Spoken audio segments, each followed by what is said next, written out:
WorldVentures Travel Club will this week officially roll out their first WorldVentures Foundation Service excursion here in South Africa. Each year, WorldVentures, together with the WorldVentures Foundation, run various programs, initiatives around the world.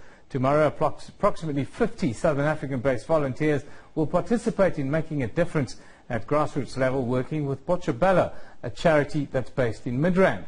Botshabelo not only runs a baby's home for abandoned children and those given up for adoption, but also focus on preschool teacher training. Joining us in studio to tell us more is Stephen and Tessa Khan from WorldVentures. Good morning. Thank you for joining us, guys. Hi. Good morning, Ewan. How are you?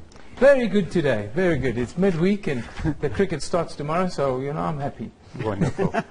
I wanted to ask you about the various programs and initiatives that you guys are involved with, and this charity specifically, if you guys can sort of give us a look in. Great. Okay. Just thank you very much for allowing us here with SABC. It's just great to be here. WorldVentures and WorldVentures Foundation are a company based in Plano, Texas, in the United States. Tessa and I are independent representatives. We need to make that statement right up front, that we don't work for the company. We are just independent reps that volunteer our time towards a good cause. Now, 5 years ago, the foundation was formed within the company, and it started with building what we call bottle schools in Guatemala. And Hug It Forward, which is a charity organization, requested some of us as volunteers and members as ourselves. We have the people and the manpower, and they have the principles and the system to work. And that began WorldVentures Foundation. So it's all volunteers that are representatives for the company. Tell us about Botshabelo and the sort of interjections you guys are involved with. Wow, well, I always look at everything as how do I give back? And we were introduced to Botshabelo in December, where we had a braai, where we got together, we collected stuff to donate to the home. And we decided we wanted to do a volunteerism here in South Africa so we can give back to our people. And we went into Botshabelo, and I left my heart there. So what they do is Botshabelo look after children from the ages of birth to the age of 2. They are abandoned children, children that are up for adoption.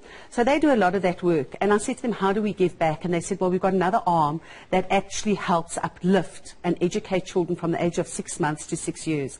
And that's where my passion actually lies. So now with this sort of interjection, are you looking at maybe extending it elsewhere around the country, taking it a little bit nationwide? Well, absolutely. I mean, we have representatives in all the major cities and all around South Africa. There is an initiative that is taking place in Durban. We have started this one here in Johannesburg, Midrand area.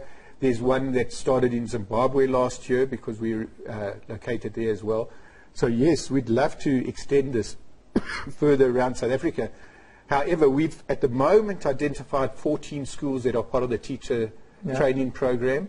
And those are the 14 schools that we've earmarked for this year, once a month to go in and uplift and just beautify the environment that the children can be in a better learning environment for growing up. Tessa, tell us about Thursday. Tell us about tomorrow. Now, who will be there, who will be attending, and what will be happening? Okay, so we've got 50 members, representatives around the country that have come to us, even some from Zimbabwe, which is really, really exciting.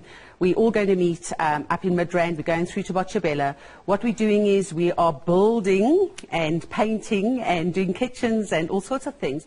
But we have got Carl Lowe, who's our international, what is he? International expansion, in charge of international expansion, vice president. He will be out here. He arrives today, I think it is. And Matt Morris, who's one of the top income earners in the business, and he has a bestseller. So that's really exciting. So they're coming out. They're going to get involved at grassroots, do some painting. And what's even more exciting, I'd like to share with you, because we've got so many volunteers and because we've been able to raise so much money, we are going in, and last night a decision was made that we're going in and we're actually going to be painting a foster home as well tomorrow. Well, that's fantastic news. Just to tell us about the funding around the project. How does it work? Okay, so the funding is not coming from any organization. We, as I once said again, we are volunteers. So each volunteer has contributed a small amount of finances to fund some of the purchases that we're doing. But we've had people doing cupboards over the week. They've put kitchen cupboards in, we're putting kitchen sinks in, we've got a fridge that has been donated. We're taking the kids out of the school to Laurie Park Zoo, and they're able to give us a massive discount.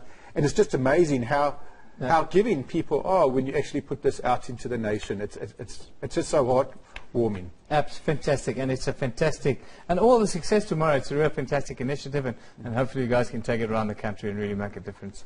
Thank you very much. That's Stephen and Tessa Khan from WorldVentures.